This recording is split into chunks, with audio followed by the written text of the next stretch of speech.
Bonjour. Au fond, les petites discordances de détails des récits du tombeau vide indiquent une certaine authenticité, indiquent aussi un certain noyau historique de cet événement. Disons, plaide en faveur d'un noyau historique de l'événement. D'abord parce qu'il n'y a pas que des discordances, il y a aussi des éléments communs, et puis aussi parce que il y a là quelque chose comme effectivement un élément de vraisemblance à ce que, selon les relations de l'événement, les choses n'aient pas été rapportées exactement de la même manière. Notons d'emblée que dans le récit, je dirais, fondateur de Marc 16, donc le Marc chapitre 16, versets en particulier 5 à 7, nous voyons ce détail. En entrant dans le tombeau, elles virent assis à droite un jeune homme vêtu de blanc. Elles furent saisies de frayeur.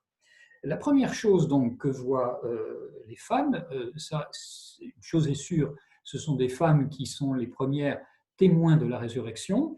La première chose que voient les femmes, au fond, c'est d'abord un ange qui leur annonce que Jésus n'est pas là, mais qu'il est en Galilée. Donc ne soyez pas effrayés, vous cherchez Jésus de Nazareth, le crucifié, il est ressuscité. Donc il y a là quelque chose d'important, c'est que c'est seulement après qu'il est dit il n'est pas ici. Donc le jeune homme vêtu de blanc, donc on peut dire cet ange ou ce messager, premièrement annonce la résurrection et deuxièmement annonce l'absence du corps sur le lieu du sépulcre. Donc, la pointe du récit ici, c'est le verset 7. Et maintenant, allez dire à ses disciples et à Pierre, il vous précède en Galilée, là, vous le verrez comme il vous l'a dit. Donc, la pointe du récit, c'est que les récits d'apparition en Galilée, le fait que le Christ nous précède, il a comme un coup d'avance, c'est là-bas que ça se passe, et là, vous le verrez comme il vous l'a dit. Eh bien, cette tradition des récits d'apparition, finalement, est affirmée ici comme plus fondamentale, comme plus importante que celle du tombeau vide, qui finalement provoque essentiellement, on le voit dans ce récit, la frayeur, la peur et la sidération qui est exprimée au verset 5 et qui est exprimée ensuite, juste après, au verset 8. Elles sortirent et s'enfuirent du tombeau parce qu'elles étaient toutes tremblantes et hors d'elles-mêmes. Elles ne dirent rien à personne, car elles avaient peur. Et voici la première finale de l'évangile de Marc. Ça se termine sur ce constat que la tradition du tombeau vide n'est pas celle qui est à l'origine du témoignage joyeux des premières communautés chrétiennes. Ce seront plutôt les récits d'apparition en Galilée. Et cependant, l'argument de la tradition du tombeau vide ne doit pas être totalement délaissé. Je veux citer ici Walter Kasper, donc à page 192 de Jésus le Christ. Il dit ceci, c'est intéressant, une tradition si ancienne, la tradition du tombeau vide, localisée à Jérusalem même, n'aurait pas pu se maintenir un seul jour si le fait que le tombeau était vide n'avait pas été manifeste pour tous les intéressés. Or, il est remarquable que dans toute la polémique juive contre l'annonce chrétienne de la résurrection, il n'est jamais fait appel à cet argument, pourtant facile.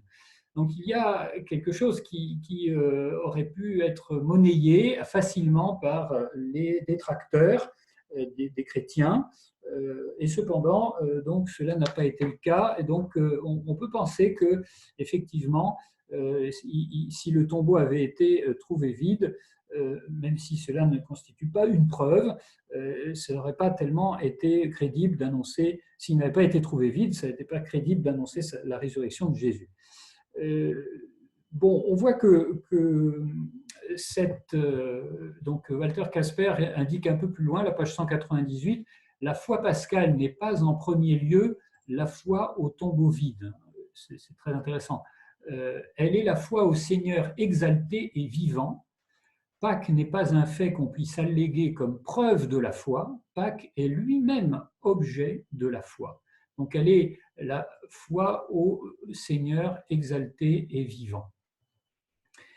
Donc, on peut donc retenir que les récits du tombeau vide, s'ils ont marqué plus fortement la piété populaire ou la piété pascale traditionnelle, en fait, pour l'Église primitive, ce ne sont pas tant les récits du tombeau qui vont constituer le basculement vers la foi en la résurrection, mais plutôt les apparitions du ressuscité, lesquelles vont jouer vraiment le rôle principal. Et les récits du tombeau vide, finalement, sont l'objet quand même d'interprétations variées. Elles ne constituent pas, en tout cas, elles ne sont pas présentées dans le Nouveau Testament comme une preuve ou vraiment un argument dirimant pour la foi en la résurrection, mais plutôt comme un signe. Et du reste, des interprétations diverses sont mentionnées en Matthieu au chapitre 28, versets 11 à 15, sur la polémique concernant le vol du cadavre, ou en Jean chapitre 20, verset 15, je cite, « Si c'est toi qui l'as enlevé, dis-moi où tu l'as mis et j'irai le prendre ». Donc cet équivoque n'est finalement dissipé par l'ange que à travers donc, les récits d'apparition. On peut noter également que Luc va transporter ses apparitions à Jérusalem, donc cette différence entre Jérusalem pour le sépulcre et les récits d'apparition en Galilée va un petit peu se mélanger avec le récit de Luc, en Luc 24, 36, 49, et notamment les versets 49 et 50, où Luc va transporter les apparitions à Jérusalem, tandis que Jean rapproche les apparitions aussi dès le tombeau, donc à Jérusalem, au chapitre 20, versets 14 à 17, puis aussi bien en Galilée, donc un peu plus à la fin du chapitre 20 et au début du chapitre 21. Donc on voit qu'il y a la volonté de réinvestir cette notion des récits d'apparition en les couplant, enfin en ne laissant pas la tradition du tombeau vide toute seule. Donc on voit à tel point ces récits d'apparition constituent vraiment la rampe de lancement pour l'annonce de la résurrection.